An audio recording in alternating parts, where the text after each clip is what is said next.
My dear students, যে সমস্ত ছাত্রছাত্রী ক্লাস 12-এ থার্ড সেমিস্টার পরীক্ষা দিচ্ছ, ইতিমধ্যে দুটো পরীক্ষা হয়েছে, বাংলা এবং ইংরেজি।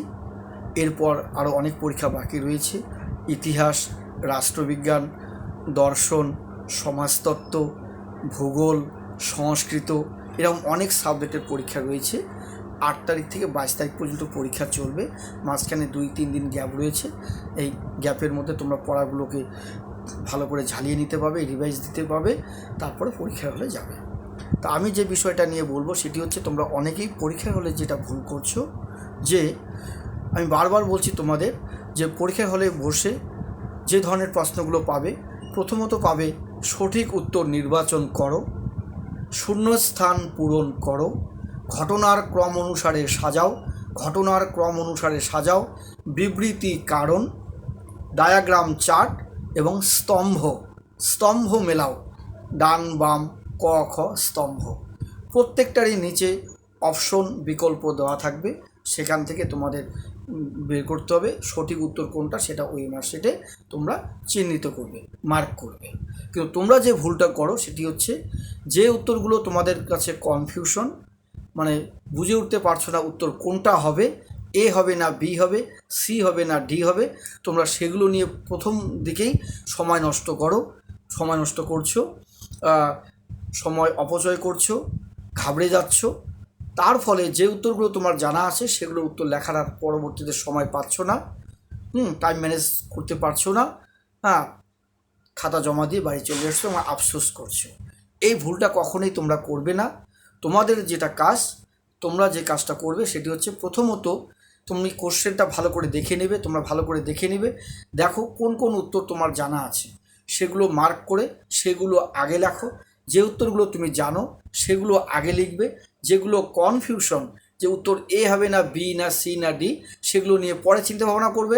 এমনও 2-3টা প্রশ্ন তোমাদের কাছে থাকতে পারে, মনে হতে পারে, যেগুলো পড়ে যাওনি, বাড়ি থেকে নোটস খাতা কিংবা বই থেকে পড়ে যাওনি, অপশন রয়েছে 4টা, তোমাদের কোনো ধারণা নেই যে উত্তর কোনটা হবে, সেগুলো সবার শেষে লাস্ট মুহূর্তে চিন্তা ভাবনা করবে। প্রথম দিকে কখনোই সময় নষ্ট করবে না, সময় অপচয় করবে না। পরীক্ষার হলে কিন্তু সময়টা একটা ইম্পর্টেন্ট বিষয়, একটু ভ্যালু দিতে শেখো, সময়ের মূল্য দিতে শেখো, সময় নষ্ট করবে না, কোনো মতেই অপচয় করবে না।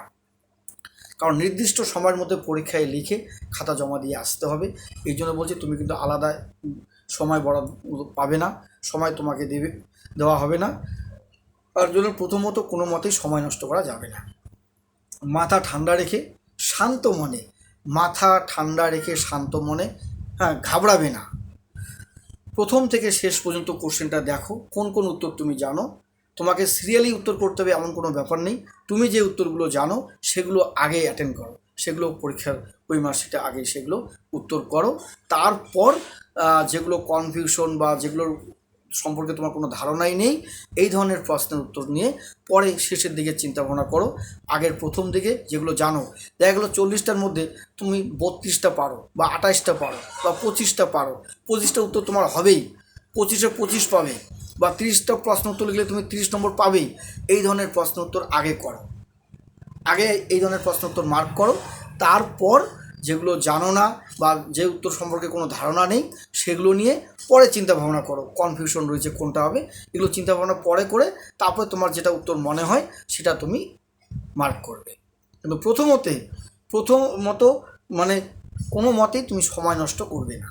প্রথমত তোমার কাজ কোশ্চেনটাকে ভালো করে দেখা, সেই প্রশ্নের উত্তর তুমি কোনটা জানো সেগুলো আগে মার্ক করা, জানা উত্তরগুলো আগে লিখতে হবে। আর যেগুলো কনফিউশন, যে তুমি হয়তো সংশয়াত্মক, বুঝে উঠতে পারছো না কোনটা উত্তর হবে, মনে পড়ছে না, হালকা হালকা পড়ে গেছো বাড়ি থেকে, তেমন পড়োনি, সেগুলো পরে চিন্তা ভাবনা করো। এমনও 5-6টা প্রশ্ন থাকতে পারে যে তুমি হয়তো উত্তরই জানো না, 4টার মধ্যে তুমি বের করতে পারবে না কোনটা উত্তর হবে, তারও লিখতে হবে, তার প্রশ্ন উত্তরও তুমি লিখবে, কিন্তু শেষে। যেহেতু নেগেটিভ মার্ক নেই, তাই 40টা প্রশ্ন উত্তরই তুমি করতে পারবে, অসুবিধা নেই। কিন্তু প্রথম দিকে সময় নষ্ট না করে জানা প্রশ্নের উত্তরগুলো আগে লিখবে, তারপরে সংশয়াত্মক, যেগুলো সন্দেহ, ডাউট, কোনটা উত্তর হবে তুমি বুঝে উঠতে পারছো না, সেগুলো নিয়ে সন্দেহ করছো, সেগুলো নিয়ে পরে চিন্তা ভাবনা করো। বা যে উত্তরটা তুমি একদমই জানো না কোনটা হবে, সেগুলো নিয়ে পরে চিন্তা ভাবনা করো, কিন্তু প্রথমত জানা প্রশ্নের উত্তরই লিখবে। আর তোমরা এই কয়েকদিন বাড়িতে যে পাঠ্যসূচির টেক্সট বই রয়েছে, ইতিহাস, রাষ্ট্রবিজ্ঞান, দর্শন, সমাজতত্ত্ব মানে সোশিওলজি, এই বইগুলো যে পাঠ্যসূচির যে বইগুলো রয়েছে টেক্সট বই, সেই টেক্সট বই ইউনিট ধরে ধরে পড়ার পিছনে যে অনুশীলনী রয়েছে সেই অনুশীলনী থেকে সঠিক উত্তর নির্বাচন, শূন্যস্থান পূরণ, স্তম্ভ মেলাও, ক স্তম্ভ খ স্তম্ভ, ঘটনার ক্রম অনুসারে সাজাও, বিবৃতি কারণ, ডায়াগ্রাম চার্ট, এই ধরনের প্রশ্ন উত্তরগুলো সলভ করো। আর এক্সট্রা যেগুলো পড়েছো খাতা থেকে সেগুলো তো তোমার জানাই আছে, টেক্সট বইয়ের পড়ার পেছনে অনুশীলনীগুলো সলভ করো। আর জানা উত্তরগুলো পরীক্ষায় আগে লিখবে, তাহলে দেখবে পরীক্ষা ভালো হবে। ঠিক আছে, আজকের এই ভিডিওটি তোমাদের কাছে ভালো লেগে থাকলে অবশ্যই লাইক করবে, কমেন্টস করে আমাকে জানাবে, আর বেশি বেশি করে বন্ধুদের কাছে শেয়ার করো। আর যারা এখনও পর্যন্ত আমার ইউটিউব চ্যানেলটিকে সাবস্ক্রাইব করোনি, আমার YouTube channel S tutorial home, অবশ্যই ইউটিউব চ্যানেলটিকে সাবস্ক্রাইব করবে। আর মাথা ঠান্ডা রেখে শান্ত মনে পরীক্ষায় উত্তরগুলো খুঁজে নেবে, বিকল্প অপশন থেকে উত্তর খুঁজে নেবে। ঠিক আছে, সবগুলো 40টা প্রশ্ন উত্তরই করবে, কিন্তু প্রথমত যে উত্তরগুলো জানো সেগুলো আগে লিখবে। আর যেগুলো সম্পর্কে একটু ডাউট রয়েছে তোমার, সংশয়াত্মক রয়েছে, সংশয় রয়েছে উত্তর কোনটা, কনফিউশন রয়েছে বা উত্তর জানোই না, সেগুলো নিয়ে পরে চিন্তা ভাবনা করবে। ঠিক আছে, আজকের ভিডিওটি ভালো লেগে থাকলে অবশ্যই লাইক, কমেন্টস এবং বেশি বেশি করে শেয়ার করবে, কমেন্টস করে আমাকে জানাবে। আর যারা এখনও পর্যন্ত ইউটিউব চ্যানেলটিকে সাবস্ক্রাইব করোনি, অবশ্যই ইউটিউব চ্যানেলটিকে তোমরা সাবস্ক্রাইব করবে।